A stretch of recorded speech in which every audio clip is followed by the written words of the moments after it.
we see colors because they're different vibrations. And sounds are different vibrations. Your eyes interpret them, your ears interpret them. So when you talk about getting in alignment with that vibration, is there a different, like, okay, I want this Ferrari, as opposed to I want this something else? It's a different thing. So is there a different vibration for financial abundance? Is there a different vibration for relationships? Is there a different vibration? So when I say I need to get into alignment with that vibration, and you say, okay, just find joy. No. Does that...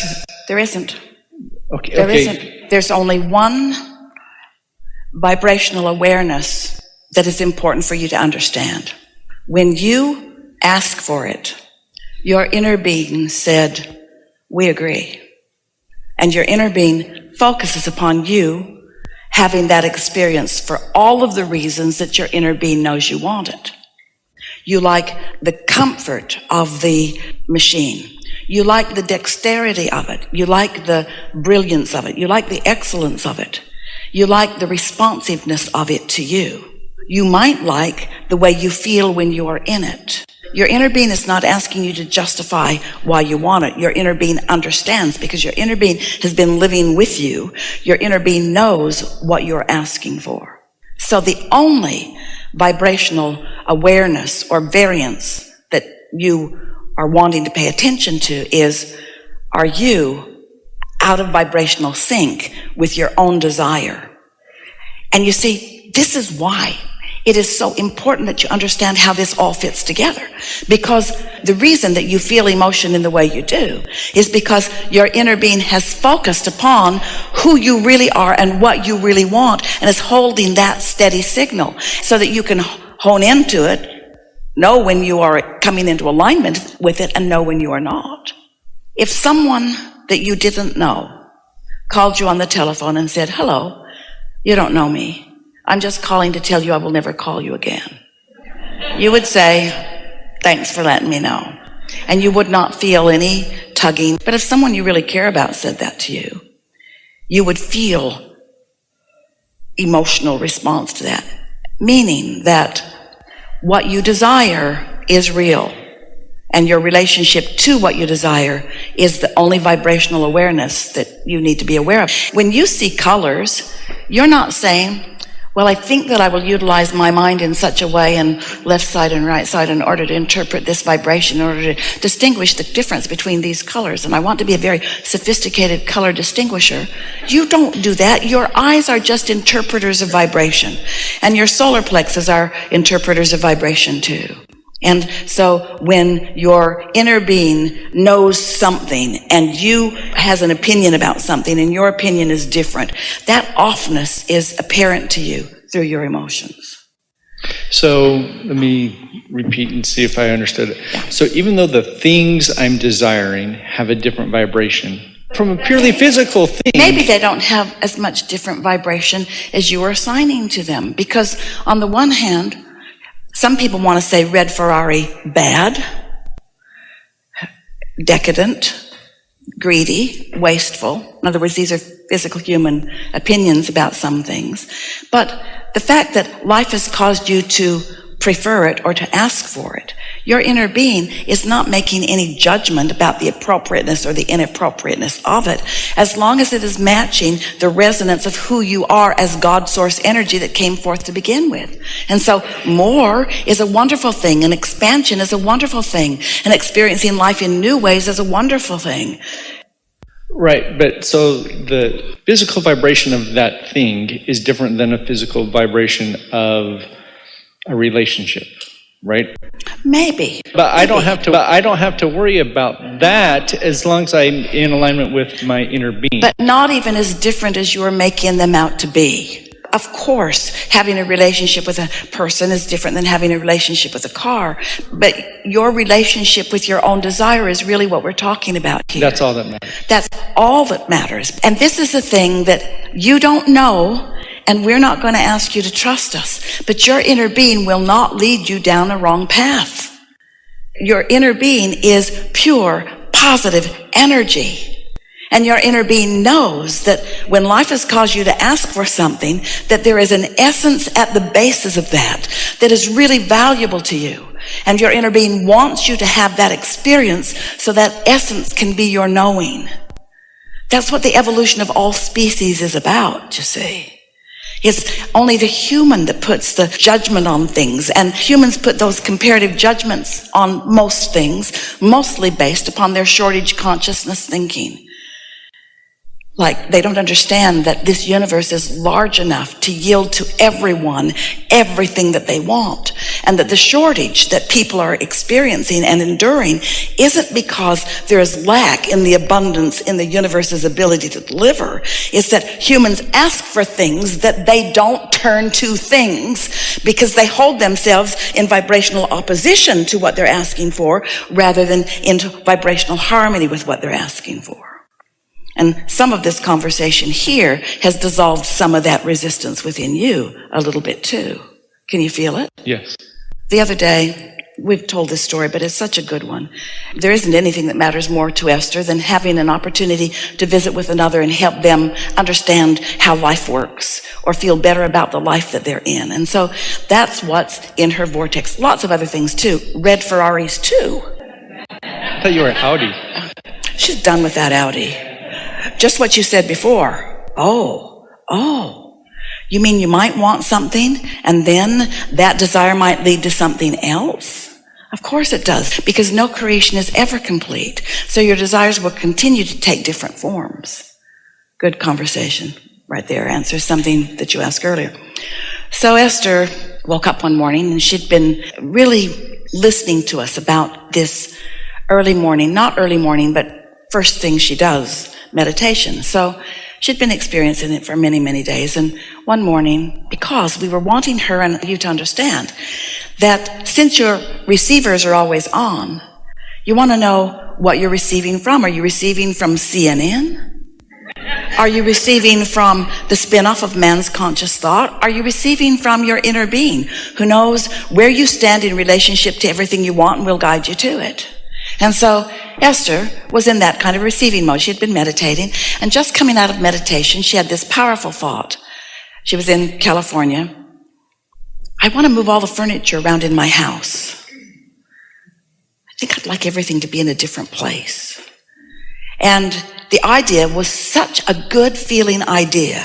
She went right to her computer and Googled someone to come help her do that. And so 2 men came right away.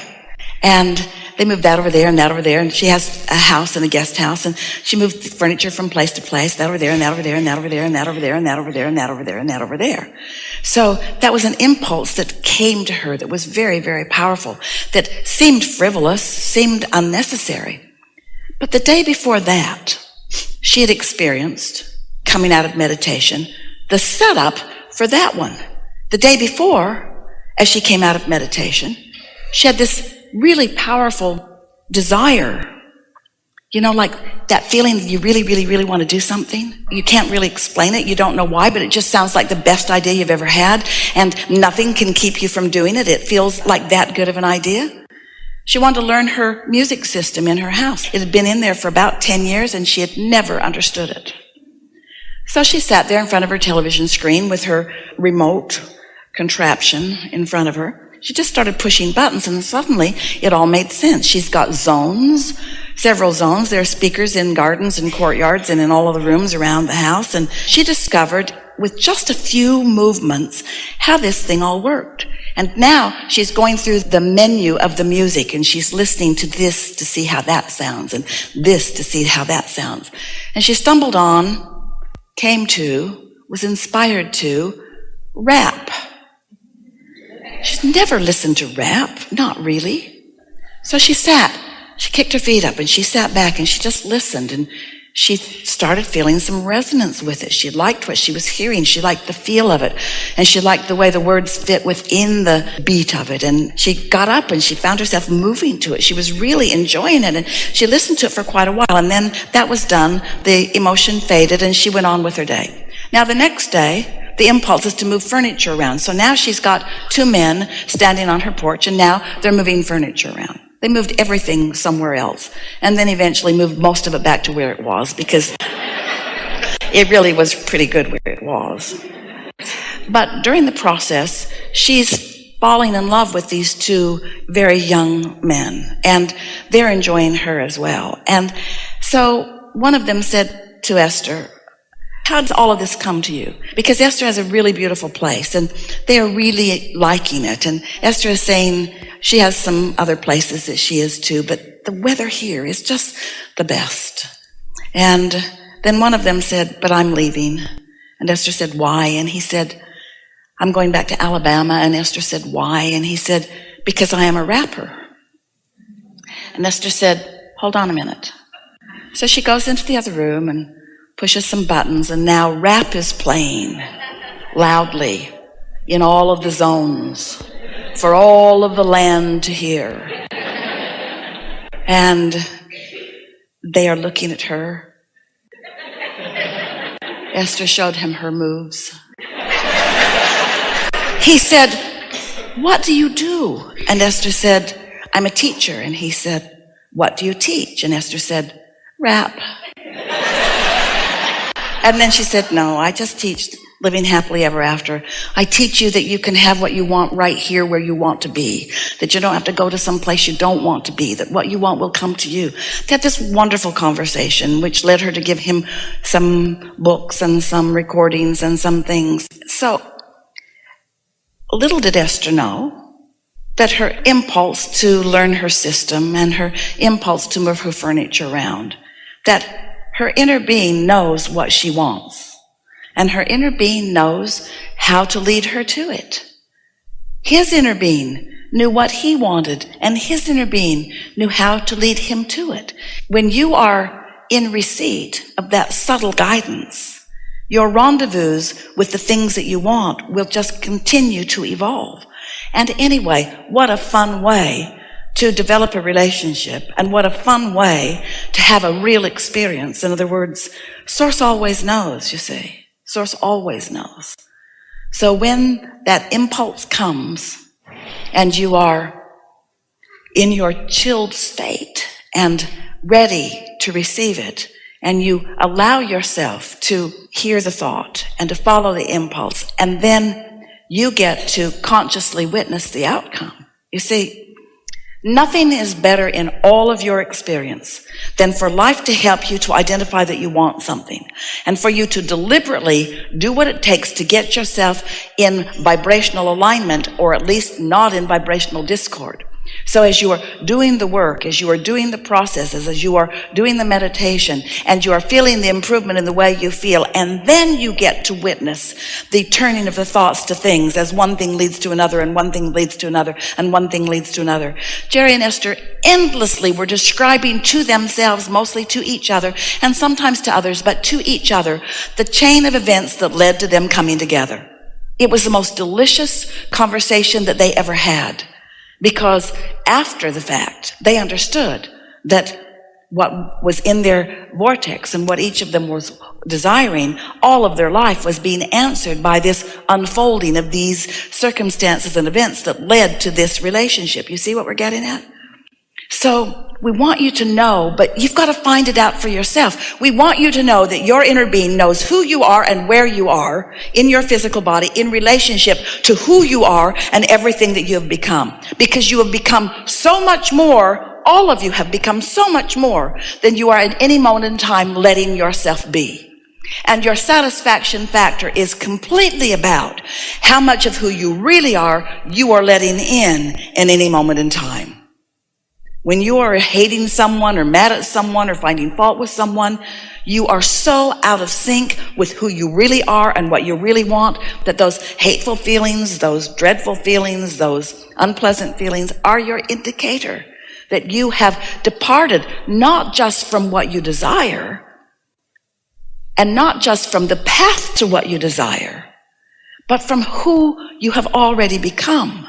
To help you understand that you're not just you, you're you, and that you and you have this eternal relationship, and the way you feel in any moment in time is about that relationship and how well you're managing it. And what comes to you is always about what's actively vibrating within you. What are you bringing to the table? What have you practiced your thoughts about? Your beliefs matter a lot.